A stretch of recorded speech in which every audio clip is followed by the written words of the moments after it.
अगर आपको लगता है द कंज्यूरिंग सिर्फ एक मूवी है तो तैयार हो जाइए एक ऐसी खौफनाक कहानी के लिए जो आज हम आपको सुनाने जा रहे हैं। मेरा नाम है आमिर और आप देख रहे हैं हॉरर टेल्स विद आमिर। आज हम आपके लिए लेकर आए हैं एक ऐसी कहानी जो असल ज़िंदगी में भी घट चुकी है, जिसका हर एक पल आपकी रूह को हिला कर रख देगा।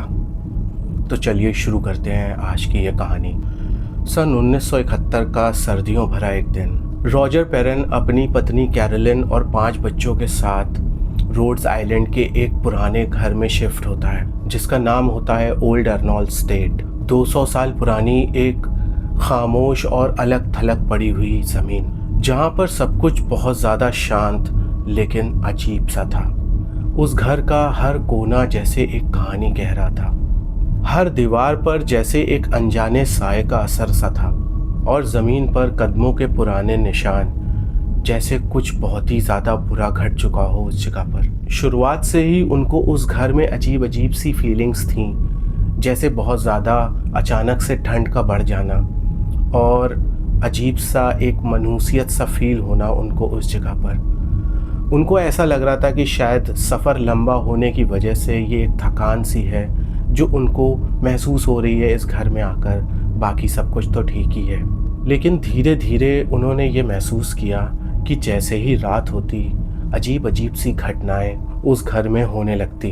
कभी बंद कमरों में से जैसे किसी बच्चे की हंसने की आवाज़ आती, कभी घर के किसी कोने से वुडन चेयर अपने आप हिलती हुई दिख जाती थी। कैरोलिन ने एक रात जब बेसमेंट को खोला, क्योंकि उसको वहाँ पे कुछ आवाज़ें आ रही थी, तो एक ठंडी हवा का झोंका जैसे उसको पार करके चला गया, और नीचे झांकने पर उसने महसूस किया जैसे कोई सांस ले रहा हो, जैसे वहाँ पर कोई कई सालों से छुपा बैठा हो और उसे महसूस हो गया हो कि अब यहाँ पे और भी लोग आ गए हैं। पेरेंट्स फैमिली को कुछ भी समझ में नहीं आ रहा था कि उनके साथ आखिर ये हो क्या रहा है, और चीज़ें तब तो और भी ज़्यादा बिगड़ गईं जब बच्चों ने ये कहना शुरू कर दिया कि उनके पास रात में कोई आता है जो उनसे बात करता है। उनकी बेटी अप्रैल का कहना था कि उसका एक ना दिखाई देने वाला दोस्त है जिसका नाम है रोरी, जो और तो किसी को नहीं दिखता लेकिन अप्रैल को रात में दिखता है और वो उसके साथ खेलता है।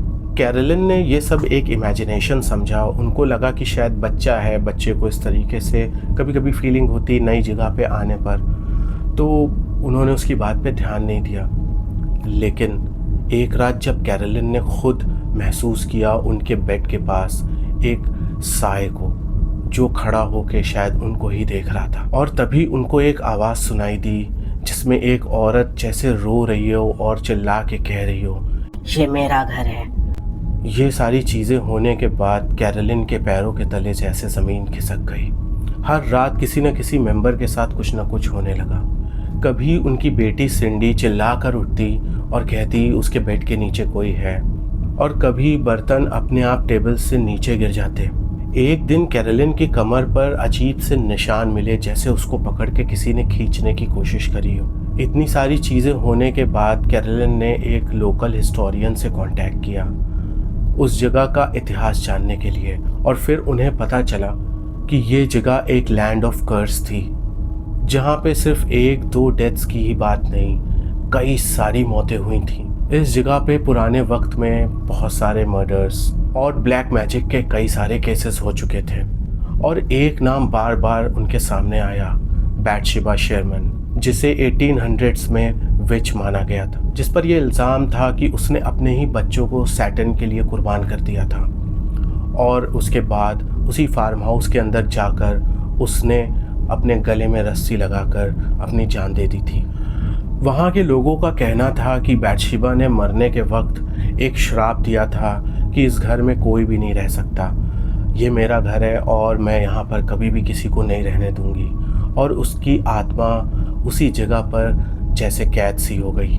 बैटशेबा के बारे में इतनी डेंजरस कहानियाँ थीं, इतनी ज़्यादा बातें लिखी हुई थीं कि वो हिस्टोरियन भी पढ़ने में अब कतराने लगा था और बहुत ज़्यादा डर सा गया था। ये सारी बातें सुनने के बाद कैरोलिन बहुत ज़्यादा डर गई, और एक रात जब कैरोलिन सो रही थी तो उसने सपने में देखा जैसे वही औरत जिसका नाम था बैटशेबा, वो उसके ऊपर बैठी हुई है और उसके गले को दबा रही है। इसके बाद कैरोलिन की तबीयत बहुत ज़्यादा ख़राब हो गई और रॉजर ने डिसाइड किया कि अब उनको किसी एक्सपर्ट की मदद लेने की ज़रूरत है। तभी उनकी मुलाकात हुई एड और लॉरेन वॉरेन से। दोस्तों, एड और लॉरेन वॉरेन ने बहुत ज़्यादा हॉरर केसेस इन्वेस्टिगेट किए हुए हैं। उनकी बहुत ज़्यादा अलग अलग स्टोरी हैं, जैसे कि पिछले हफ्ते, जैसे कि कुछ दिन पहले मैंने एनाबेल डॉल के बारे में भी बताया था। वो भी एक रियल स्टोरी थी जो कि एड और लॉरेन वॉरेन के ही कलेक्शन में से ही थी।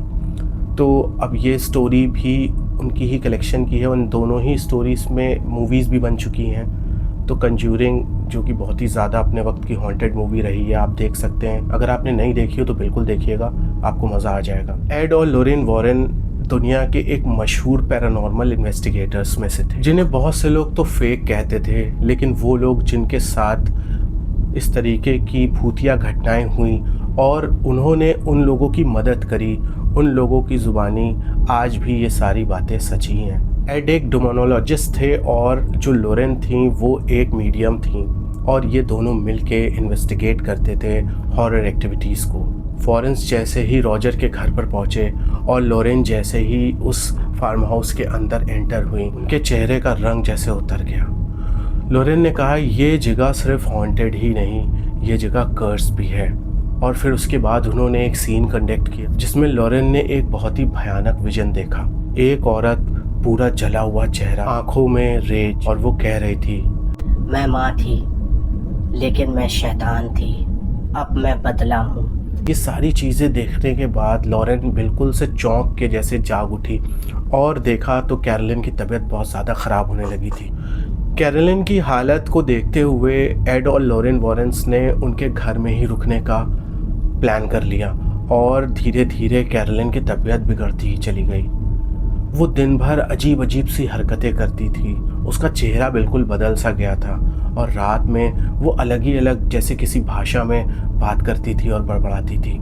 एक रात एड और लॉरेन जब बेसमेंट में उनके साथ जाके सारी चीज़ों को चेक कर रहे थे और समझने की कोशिश कर रहे थे, तो अचानक से कैरोलिन ने बहुत कस-कस के चीखना और चिल्लाना शुरू कर दिया और उसका जिस्म जैसे हवा में उठने लगा और उनको जैसे फील होने लगा कि उसकी आत्मा को जैसे कोई खींच के बाहर निकाल रहा हो। लॉरेन ने पूरी ताकत से बाइबल का वर्स पढ़ना शुरू कर दिया। एड ने कैरोलिन के ऊपर होली वाटर छिड़का जिससे उसकी बहुत ज़्यादा तेज चीख निकली, जो कि किसी औरत की थी। एक चीख जिसमें डर, गुस्सा और मौत सब सुनाई दे रहा था। पूरा घर जैसे कांप गया और दीवारों पर खून से लिखा हुआ था, ये मेरा घर है, ये मेरा घर था और रहेगा। उस रात के बाद कैरोलिन बेहोश हो गई और कुछ दिनों तक उसकी याददाश्त जैसे चली गई। वॉरेंस ने कहा उन्होंने एनर्जी को सिर्फ टेम्परेरी वीकन किया है और वो नापाक रूह अभी भी वहाँ पर मौजूद है। वॉरेंस के हिसाब से वो जो रूह थी वो बहुत ही ज़्यादा भयानक थी, बहुत ज़्यादा पावरफुल थी, जो कि उस जगह को छोड़ के जाने के लिए तैयार नहीं थी।